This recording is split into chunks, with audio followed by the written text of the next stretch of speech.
E nós falamos da outra vez aqui sobre igreja relevante, e o que Deus colocou no meu coração falar hoje é sobre igreja.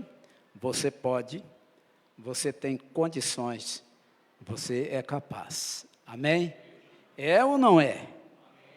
É. A igreja você pode, você tem condições, você é capaz. E nós vamos discorrer sobre o assunto, e a expectativa nossa é que no final da mensagem você possa dizer para você mesmo: realmente eu posso. Eu posso. Amém? Eu quero começar com os irmãos, lá na carta do apóstolo Paulo, na sua primeira carta, capítulo 12, e nós leremos então os versículos de 4 ao 7, do 4 ao 7.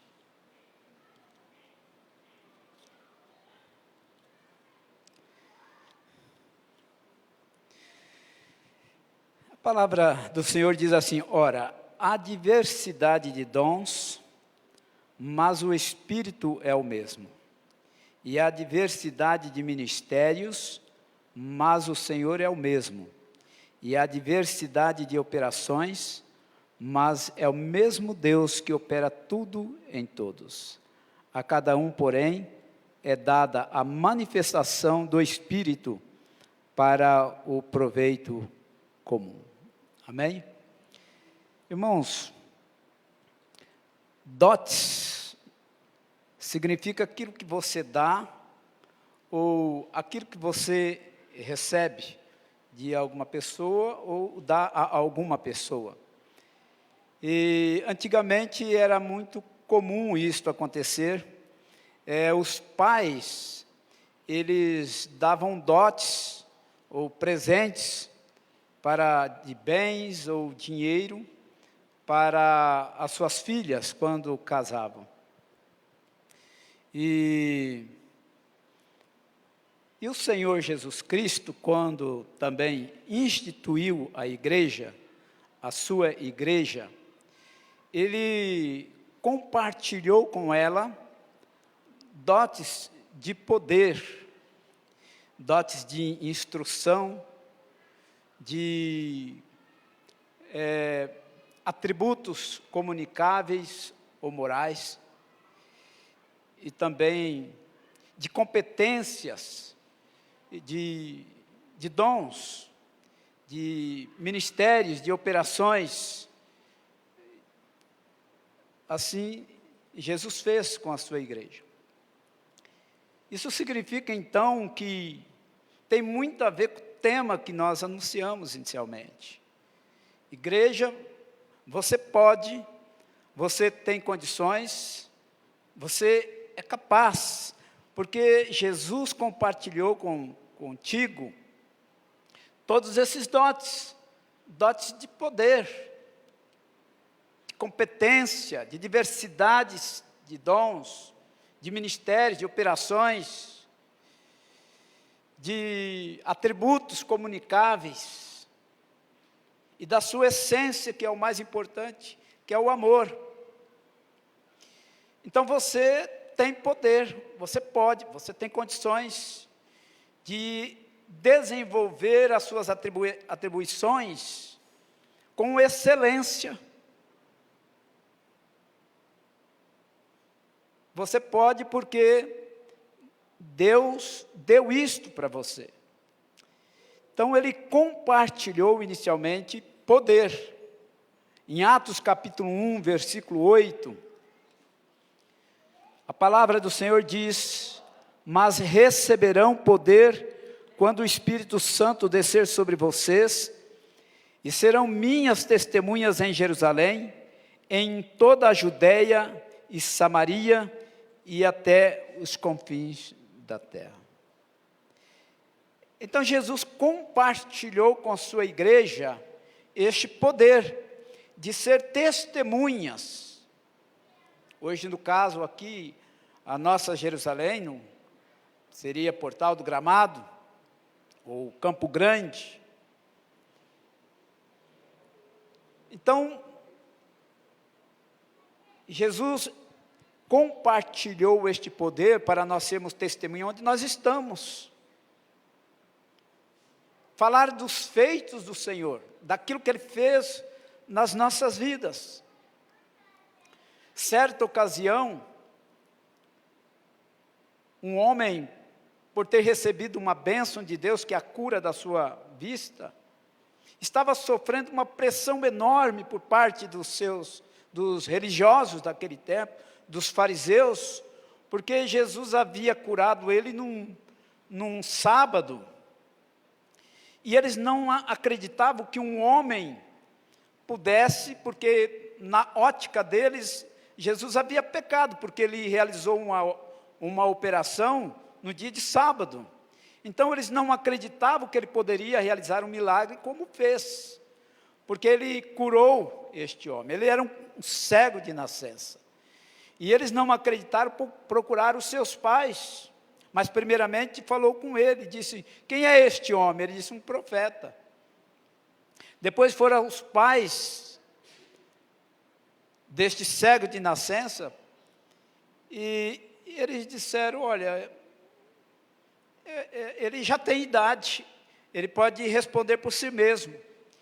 E então eles foram até o cego, e não acreditando naquilo que estavam vendo, e disseram para o cego: mas isso não pode, ele é um pecador. Disseram para o cego. Olha a resposta do cego. Ele disse: olha, se é pecador, não sei. Uma coisa sei, eu era cego e agora vejo. Testemunho dos feitos do Senhor na vida dele. Deus deu vista para ele. E a nós, Deus deu poder também para nós compartilharmos com as pessoas a respeito dos feitos dele da nossa vida. Pode ser que nós não tenhamos recebido uma cura à semelhança deste cego, mas uma transformação de vida. Este é o maior milagre que pode acontecer na vida do ser humano, que é a transformação de vida que Jesus faz quando alguém realmente tem um encontro pessoal com Ele. Você pode falar isso. Este homem não tinha muito conhecimento, porque ele havia recebido em pouco tempo aquilo que Jesus fez na vida dele. Mas ele já podia falar daquilo que Jesus havia feito. Talvez você não tenha o conhecimento com profundidade a respeito da palavra do Senhor, para compartilhar todos os ensinamentos de Jesus às pessoas. Mas você pode falar daquilo que Jesus fez na sua vida. Você pode falar para o seu vizinho, você pode falar para o seu parente, para o seu amigo, para a sua família, dos feitos do Senhor. Porque você recebeu do Senhor virtudes, desculpe, irmãos. Você recebeu poder do Senhor para dar esse testemunho do que Deus fez na sua vida. Você pode. Porque o Espírito Santo é Espírito de poder. É Ele que nos encoraja, é Ele que nos instrui, é Ele que nos dá a sabedoria e as oportunidades para que nós falemos daquilo que Jesus fez na nossa vida. Ele nos dá. Eu não sou uma pessoa de uma capacidade brilhante. Eu não sou tão inteligente como o meu irmão. Eu acho o meu irmão muito mais inteligente do que a mim. Mas eu tenho este poder de Deus para compartilhar com as pessoas o que Jesus fez na minha vida. Não é algo intelectual, não, porque esta coragem humana nós não temos. Mas nós temos o Espírito que nos encoraja a falar dos feitos do Senhor na nossa vida.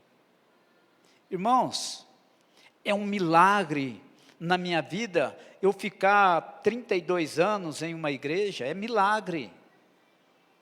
Não é competência humana, não. Isso não é competência humana. Eu conheço as minhas limitações, eu sei quem eu sou, eu sei que eu não posso, mas Deus pode fazer isso na vida daqueles que se entregam a Ele. Ele pode, e Ele faz. Ele pode fazer na tua também. Ele pode fazer. Você tem esta virtude recebida da parte de Deus. Então, você pode, você tem condições, você é capaz. Amém? A igreja, naquele tempo, sofrendo perseguição, mais um exemplo agora de igreja, em Jerusalém, os irmãos foram dispersos, e por onde eles passavam, eles falavam a respeito dos feitos do Senhor em suas vidas. Eles compartilhavam com as pessoas o que Jesus havia feito na vida deles, e milhares de pessoas iam tendo encontro com o Senhor. Milhares de pessoas iam sendo achadas, principalmente as perdidas. Tinham esse encontro com o Senhor através do testemunho da igreja naquele tempo. Milhares. Só através de Pedro, numa certa ocasião, 5.000 pessoas encontraram-se com o Senhor. Isso num momento, mas em outros momentos também aconteceram outros milhares de pessoas, dando testemunho no poder do Espírito do Senhor. No poder, Pedro era um indouto, não era um intelectual, a Bíblia nos diz isso, mas ele tinha tido um encontro com o Senhor. Ele tinha estado com o Senhor Jesus, e é por isso que as coisas aconteciam. Ele também compartilhou conosco diversidade, ou com a igreja do Senhor, com a noiva, com a sua noiva. A igreja é a noiva do Senhor. Então, o Senhor também compartilhou este dote, diversidades de competências. Conforme nós vimos no texto inicial, ora, há diversidade de dons ou competências, mas o Espírito é o mesmo, e há diversidade de ministério, mas o Senhor é o mesmo, e há diversidade de operações, mas é o mesmo Deus que opera tudo em todos. A cada um, porém, é dada a manifestação do Espírito para o proveito comum. E nos versículos 12 do mesmo texto ao 27, Paulo faz uma analogia do corpo como figura representativa da igreja e explica sobre funcionalidade, codependência, honras e dignidade. Olha o que ele diz nos versos 21 e 22. E o olho não pode dizer à mão, não tenho necessidade de ti, nem ainda a cabeça aos pés, não tenho necessidade de vós. Antes, os membros do corpo que parecem ser mais fracos são necessários, e os membros do corpo que reputamos ser menos honrados, a esses revestimos com muito mais honra, e os que em nós não são decorosos, têm muito mais decoro. E lá em Efésios 4,16, ele fala sobre ajuste e consolidação do corpo, sincronização e harmonia, pode ser dito assim. Diz assim, do qual o corpo inteiro bem ajustado e ligado pelo auxílio de todas as juntas, segundo a justa operação de cada parte, efetua o seu crescimento para edificação de si mesmo em amor. Irmão, a igreja que funciona assim, é uma igreja que caminha em excelência no desenvolvimento das suas atribuições. A igreja que tem sincronia, que tem harmonia, ela caminha assim, ela pode, porque o Senhor dotou ela dessas diversidades, dessas competências. Ela pode fazer isso. Por isso o tema, você pode, você é capaz, você tem condições, porque Deus deu esses dotes à igreja. Poder e competências para as realizações.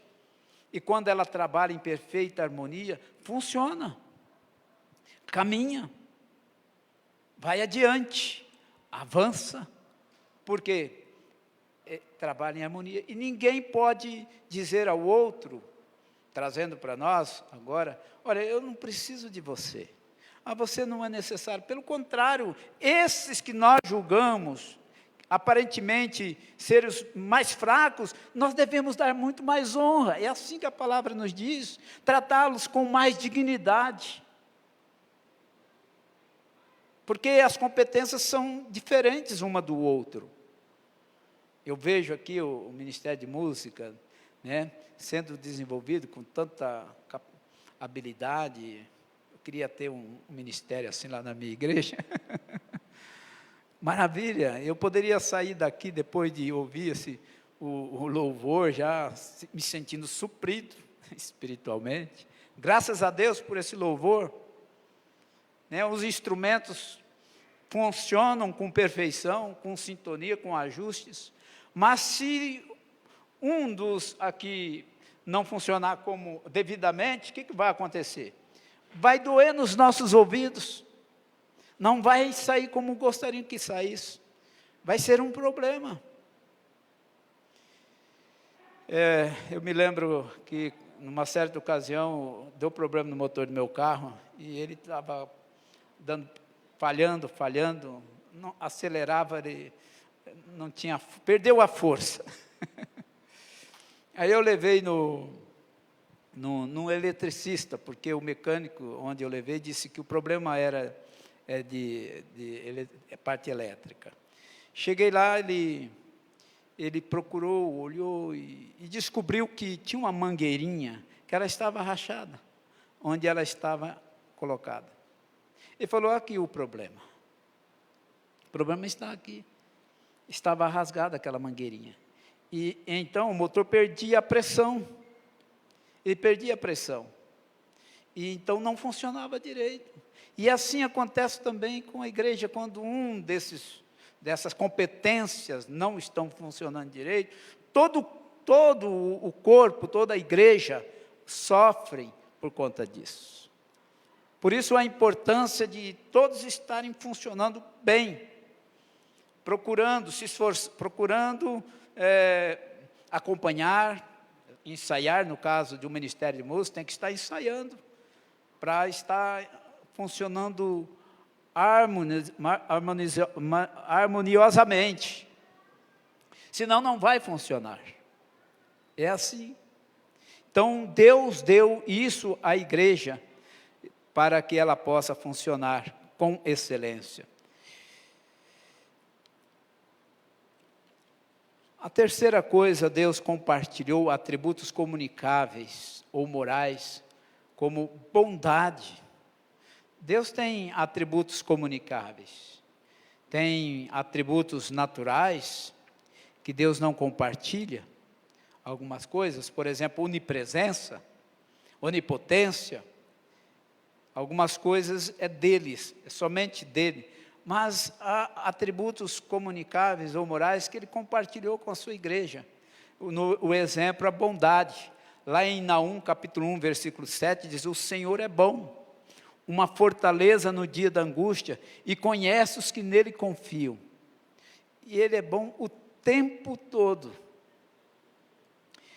Nós podemos pegar um exemplo na multiplicação dos pães. Uma multidão, milhares de pessoas estavam ali, né, e isso era muito comum na vida de Jesus. Muitas pessoas sempre andando com ele, a fim de receber alguma coisa, ou de ver algumas coisas que ele realizava, porque muitas coisas aconteciam onde Jesus se encontrava. E nessa ocasião havia uma multidão e eles estavam com fome, e os discípulos, Senhor, o pessoal está com fome. E ele perguntou se tinha alguma coisa para comer, e um disse, olha, aquele rapaz lá tem 5 pães cevados e 2 peixinhos.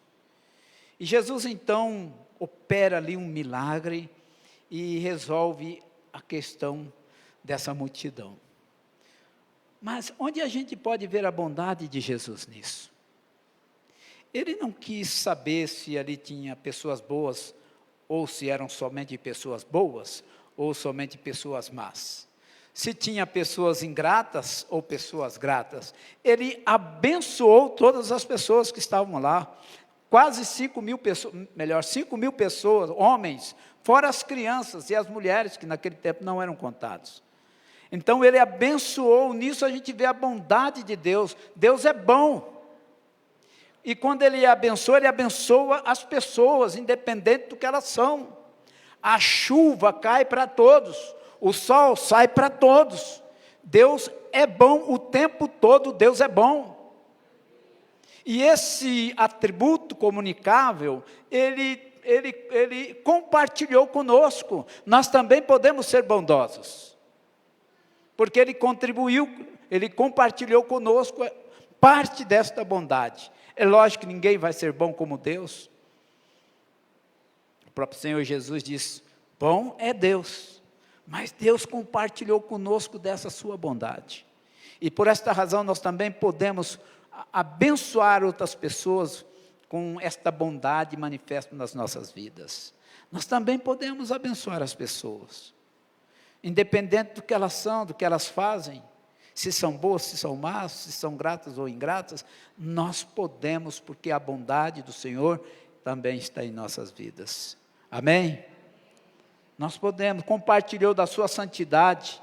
Olha lá, Levítico 11:45, porque eu sou o Senhor, que vos fiz subir da terra do Egito, para ser o vosso Deus. Sereis, pois, santos, porque eu sou santo. Irmãos, nós fomos separados pelo Senhor, né, para servi-lo. A igreja significa saídos para fora. E nós podemos sair para fora, para servir. Nós somos separados, a palavra santo significa separado. Nós somos separados. Deus é santo e Ele diz, e sereis santos. Ele quer que nós sejamos santos também, separados para o Senhor, para servir a Deus. Justiça, Ele compartilhou também, Deuteronômio capítulo 10, 17, pois o Senhor vosso Deus é o Deus dos deuses, e o Senhor dos senhores, o Deus grande, poderoso e terrível, que não faz acepção de pessoas, nem recebe peitas, Ele é justo nas suas ações. Irmãos, lembram da mulher samaritana? Aquela mulher ficou admirada ao ver Jesus pedindo de beber para ela. Aquilo não era comum. Os judeus, eles discriminavam os samaritanos. E Jesus não discriminou aquela mulher. Ele chegou e disse, dá-me de beber. E ela falou, mas como pode isso? Os judeus não se comunicam com os samaritanos. Mas o Senhor não faz acepção de pessoas. Ele falou com aquela mulher. Deus não faz acepção de pessoas, porque Ele é justo. Ele não faz, nós fazemos, como humanos, nós fazemos, mas Deus não quer que nós façamos isto. Deus quer que nós seja como Jesus. Jesus não fez isso. Mas nós, na nossa humanidade, nossas limitações, ou por conta da nossa cultura, onde nascemos, por causa das influências que recebemos, nós muitas vezes fazemos isto, agimos com injustiça com as pessoas. Mas nós podemos também fazer isso, porque Ele compartilhou conosco também da sua justiça. Nós podemos fazer isso. Nós podemos também tratar as pessoas sem fazer acepção. Perdão, Isaías 55, 7. Deixe o ímpio o seu caminho, o homem maligno os seus pensamentos. Volte-se ao Senhor, que se compadecerá dele, e para o nosso Deus, porque é generoso em perdoar. Lá em Efésios 4, 32 diz, antes sede bondosos uns para com os outros, compassivos, perdoando-vos uns aos outros, como também Deus vos perdoou em Cristo. Muitas pessoas dizem, olha, quem perdoa é Deus. Tudo bem, Ele está certo, Deus perdoa, sim. Ele não está errado quando diz isso, Deus perdoa. Mas você também tem este atributo. Você tem esse atributo de Deus dado por Ele. Isso significa que você também pode perdoar. Porque Ele disse assim como Deus em Cristo você perdoou, vocês também devem perdoar uns aos outros. Nós temos essa capacidade de perdoar. É fácil perdoar? Nós sabemos que não é fácil perdoar ninguém. As pessoas nos ofendem e às vezes a gente fica numa luta interna, né, para liberar o perdão. Mas quando nós liberamos este perdão, nós ficamos livres. Nós ficamos livres. Porque enquanto nós não perdoamos, nós nos tornamos escravos desse sentimento que fica dentro de nós, ruim. Nós nos tornamos escravos e só nos libertamos quando nós liberamos o perdão. Eu, no começo da minha vida cristã, ainda neófito, eu tinha dificuldade de perdoar as pessoas. Mas aí um dia, ouvindo uma pessoa orando, pedindo a Deus, né, o Espírito perdoador, aí eu, vou começar a orar, vou pedir para Deus um Espírito perdoador. E Deus me concedeu, mas era muito difícil para eu perdoar as pessoas. Mas quando nós pedimos para Deus, porque isso é coisa do alto, isso é cristianismo, irmãos. Cristianismo é isso. Não existe cristianismo sem perdão. O próprio Senhor Jesus veio aqui para quê? Para nos remir, nos perdoar. E custou caríssimo para Ele lá na cruz. Não foi fácil para Ele morrer lá na cruz por nós. Para nos remir, para nos perdoar. Não foi fácil. E não é fácil também para nós perdoarmos. Mas quando nós pedimos ajuda, Ele libera para nós, Ele nos ajuda. Paciência. O Senhor não retarda a sua promessa. Está lá em 2 Pedro 3,9. O Senhor não retarda a sua promessa, ainda que alguns a tenham por tardia, porém é longânimo para convosco, não querendo que ninguém se perca, senão que todos venham a arrepender-se. Deus também compartilhou conosco essa condição de termos paciência. Olha o que diz Paulo dizendo aos Romanos, capítulo 5, verso 3, ele diz lá que o sofrimento produz em nós paciência. Produz em nós paciência. Ninguém gosta de sofrer, né? Quem gosta de sofrer, levanta a mão. O irmão abaixou e forte aqui, hein? Abaixou a mão bem forte, né? Porque realmente ninguém gosta de sofrer, mas o sofrimento é uma ferramenta que Deus usa para produzir em nós a paciência que nós precisamos nos nossos relacionamentos. Irmãos, como a gente precisa de paciência no nosso relacionamento, em casa, na família, com a esposa, não é mesmo, esposa? Eu preciso ter paciência com ela, ela precisa ter paciência comigo. Nós somos diferentes e às vezes a gente se desencontra. E aí haja paciência. E Deus também é assim. Ele tem paciência conosco. Nós somos difíceis, mas Ele tem paciência. Os irmãos já imaginaram se Deus não tivesse paciência conosco? Nós estaríamos perdidos. No meu caso, principalmente, né? Fui relutante, resistente. E quantas pessoas são relutantes, resistentes, né, para com Deus? Perdendo uma grande oportunidade, né, de relacionar-se com Deus, com o seu Criador. São milhares de pessoas que estão assim resistindo para obter esse privilégio, porque é um privilégio ter um relacionamento com o Senhor. É um privilégio, não é um problema, é um privilégio. Consolador também, nós recebemos como igreja. Eu sou aquele que vos consola. Quem, pois, és tu para teres medo de um homem que é mortal, ou do filho do homem que se tornará como feno? Em 2 Coríntios 1, de 3 a 4, diz assim: bendito seja o Deus e Pai de nosso Senhor Jesus Cristo, o Pai das misericórdias e Deus de toda consolação, que nos consola em toda a nossa tribulação, para que também possamos consolar os que estiverem em alguma tribulação, pela consolação com que nós mesmos somos consolados por Deus. Irmãos, Deus é um consolador.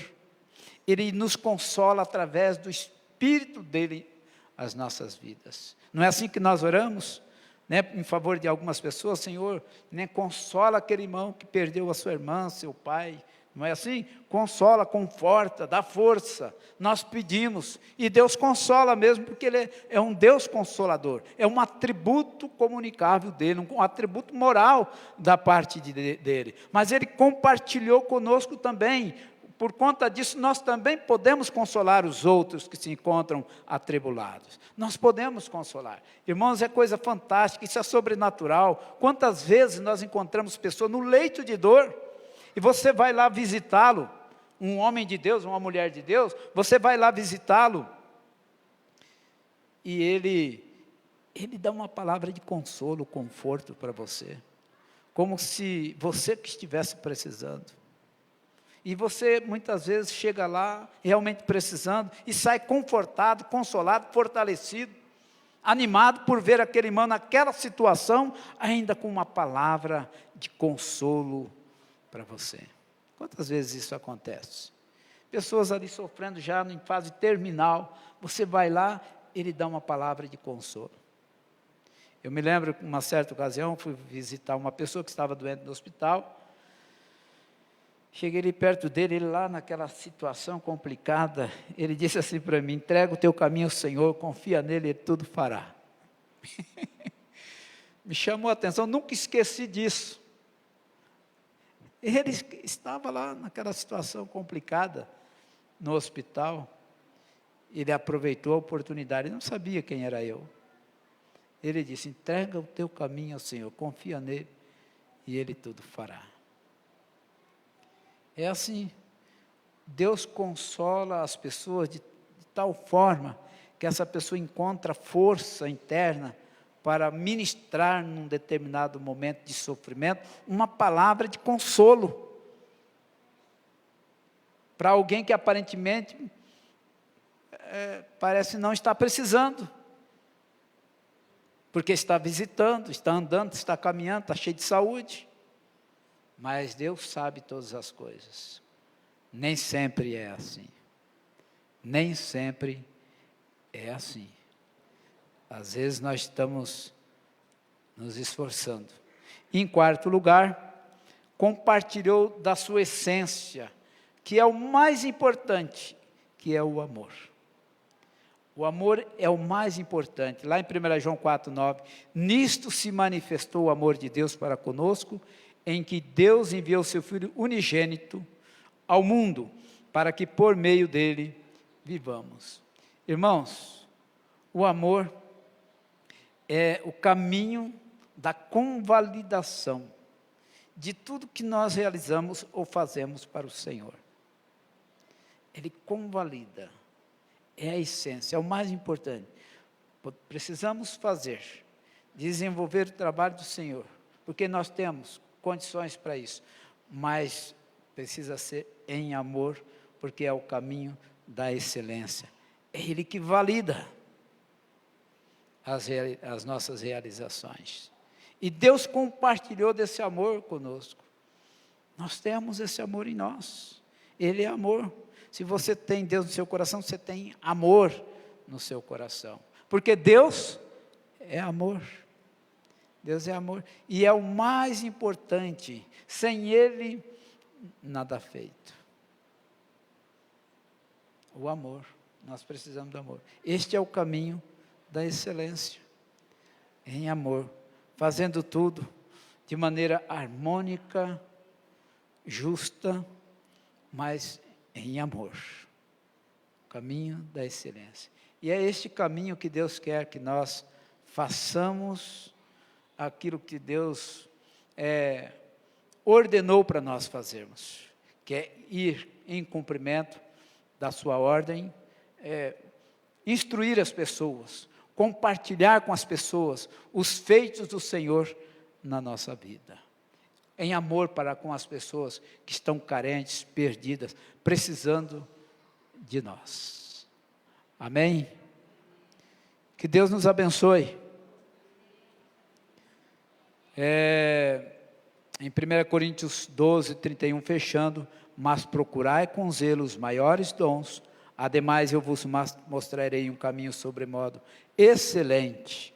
Aí no capítulo 13, ainda que eu falasse a língua dos homens e dos anjos, e não tivesse amor, seria como metal que soa, ou como símbolo que retine.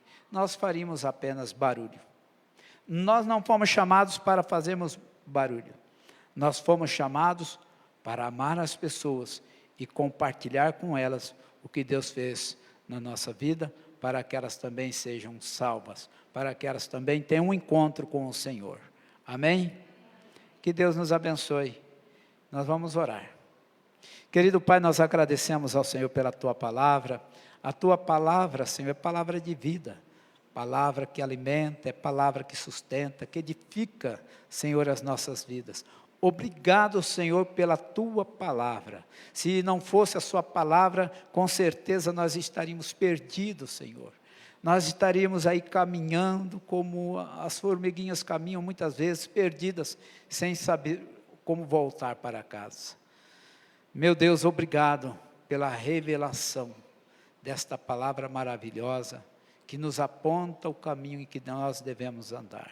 Obrigado, Senhor, pela existência desta igreja. Obrigado, Senhor, pelo pastor, pela sua família. Obrigado, Senhor, pelos líderes que fazem parte desta igreja, que cooperam, ó Deus, com o desenvolvimento das atribuições, ó Pai, que o Senhor deu a esta igreja. Obrigado pela vida de cada um, em nome de Jesus, Pai.